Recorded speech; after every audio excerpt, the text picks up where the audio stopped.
serving as Jason's best man. I've been privileged to call Jason a friend for almost 20 years, and to have him be the godfather of my son, William.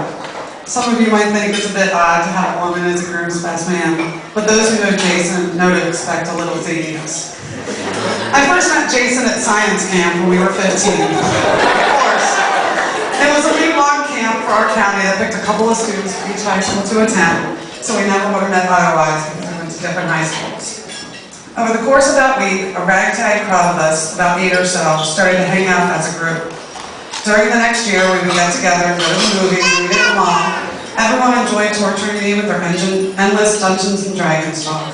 But one by one, they started to fall off, and the group became smaller and smaller until it was just Jason and I. That's when our friendship really began. Sometimes we would just hang out, and he would kick my butt playing Trivial Pursuit, or we'd go down to the quarry behind his house and jump off the bridge into the lake below. I don't know if his parents do that. But most other times, Jason would be masterminding schemes and plots full of trouble that we could get into. You know, we were bored teenagers with nothing to do and no car. There was the one time he showed up to my house with clipboards in hand. He said, "Let's go to the local grocery store." When we got there, he asked for the manager. Jason told the guy that we were from an organization whose interest was in protecting dolphin rights. That we were there to inspect all the tuna fish to make sure that no dolphins had been harmed in the making of it. He had the manager guide us to the right aisle while he nervously watched as Jason went through each brand of tuna on TV and safe. Jason continued to look very official, checking stuff off the clipboard and taking notes. Keep in mind, we were 15 or 16 at the time. His manager was 40. He sweat bullets. Jason finally gave this manager thumbs up and he had passed the inspection. He walked out of there straight-faced and cool as a cucumber. We were just bored.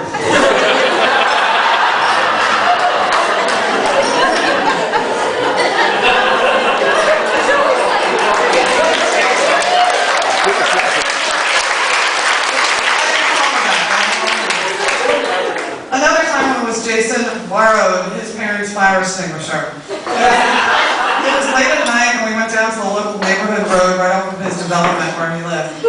Jason told me to stand back and sprayed it right above the ground in the middle of the road.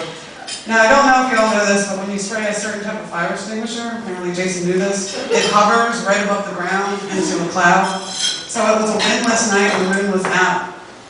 We then went back and hid over the hill and waited for a car to come around. Car after car would come around the bend and then slow to a stop. Some people would stick their heads out while slowly driving through it, but most would actually stop the car, get out, and walk up to it trying to figure out what the heck it was.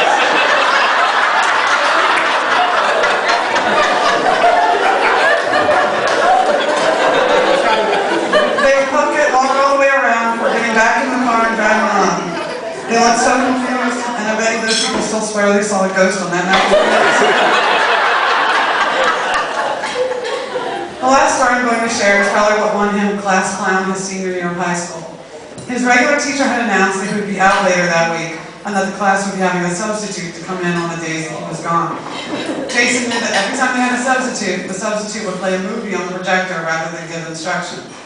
So he got to class early that day, bringing with him the clapper. Now, you guys remember the clapper, right? Clap on, clap off, lights on and off. Jason plugged the clapper into the wall and the projector into the clapper and then sat back to wait.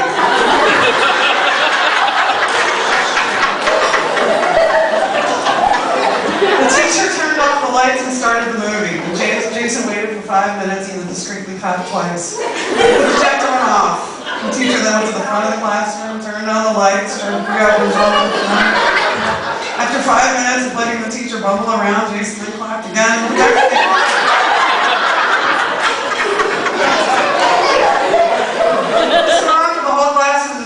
Figured it out. He has carried this sense of humor with him throughout his life, and that's the reason why I picked these stories to tell. They highlight his fantastic ability to make even the most mundane event extraordinary, and to see the humor in almost any situation, or to create it even if none exists. And I think this is important to having a long, happy marriage. You need the ability to make each other laugh, and I see that in you both. There will be lots of good times, but the more difficult ones, you'll be able to throw your hands up and just laugh at the problem. Like when Brandy drives Jason up the wall, with her verbal sparring with the TV. When the TV doesn't talk back to her, she keeps yelling at it. And she gets mad when Jason doesn't yell with her. Or when Jason drives Brandy up the wall, how he puts empty jars back into the fridge cabinet, constantly checking himself out in the mirror.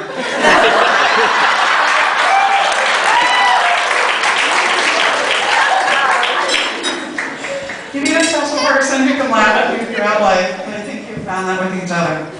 However, one morning Brandy, I know how much Jason hates that you like to watch TV in bed at night to go to sleep, so I figured I'd let you know that if for some reason you can't get it to work one night, you might want to clap your hands.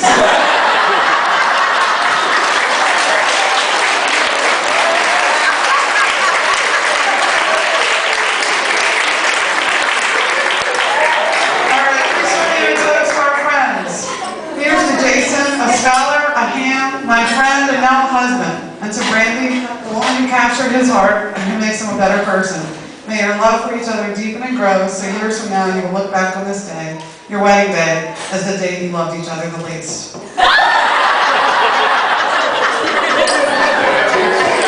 Cheers.